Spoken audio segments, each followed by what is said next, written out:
Okay, so here I am, nice meal cooking guy again, and what I've done here is I've got some, there's a New York strip loin, because I bought two of them and had one steak the other day, and want to do something different with the other one. So I took the steak, and I chopped it up, or sliced it up, still got some, nice sized pieces in it, and then what I did was I covered it in Kikkoman's, it says here, Kikkoman's soy, and some of this sasamolie, which is Dutch for sesame oil, and what else? I put some garlic in there, and I put in some oranjebloem, which is orange blossom honey, and then I marinated all that and let it sit for a little while, right? So then the next thing I did was I chopped up some onions and some broccoli, and I also do this. Take the broccoli and I take the stem and I chop it up like that because it's still quite good. It's nice and snappy and tasty, and it's got fiber in it, so it's good for you. The next thing I'm doing here is I'm boiling some rice, and the rice is on its way to being cooked. It's basically 2 parts water, 1 part rice. Turn up the heat to high, let it boil, bring it down to a medium heat, and throw a lid on it. And then I've got my pan, which I'm going to cook the other stuff in. And basically I'm just going to pan fry or pan cook it. Throw a little bit of vegetable oil in there. Toss in the marinade and all these ingredients here, as well as these mushrooms.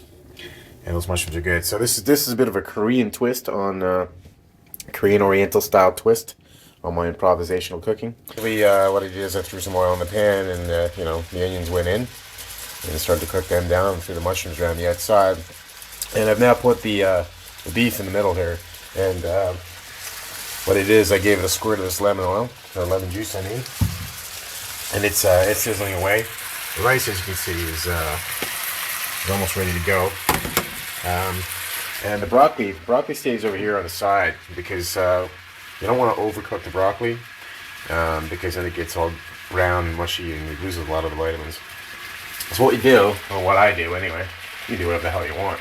I basically cook this down, get it all cooked and nice and congealed, whatever the hell it is, and once that's done, it's almost finished and there's still a little bit of liquid left in it. I toss the broccoli into the pan on the top, and I throw a lid over top of it. What it does is it quickly steams the broccoli and leaves it nice and bright green and has all the vitamins in it. It's still a little snappy. So rice is done. Right there, and most of the liquid's cooked off the meat and mushrooms and all that stuff. And so now what I've done is toss the broccoli in, and I'm going to throw that lid on there. And you can see the lid's starting to steam up. What it's going to do is it's going to steam that broccoli real quick. So you can see here that you got the meat's a little brown, the broccoli's nice and still green. Just giving it a little mix around now. Basically get the broccoli coated with the nice yummy flavors in there. Alright. So here we are. It's on the rice, and the rice is right there in the middle. And what I'm going to do is I'm going to throw a little bit of this stuff here, the sesame oil, just a touch, all around there to give it a little bit of extra sesame flavor. I was going to use some soy too, but it's salty enough. So this was, as I said, it was a Korean sort of twist. It's improv cooking because I basically just go with what I got in my cupboard. And I do have the right ingredients to do some of these things. And this is kind of like a bulgogi sort of thing. And bulgogi is a really good thing. It's a nice sweeter style of meat with a little bit of spice and all that sort of stuff. So all the sort of things that I put in there. Anyway, I'm going to eat, and you guys take it easy. Cheers. I just thought I'd come back to say this. I just thought I'd come back to say, damn good.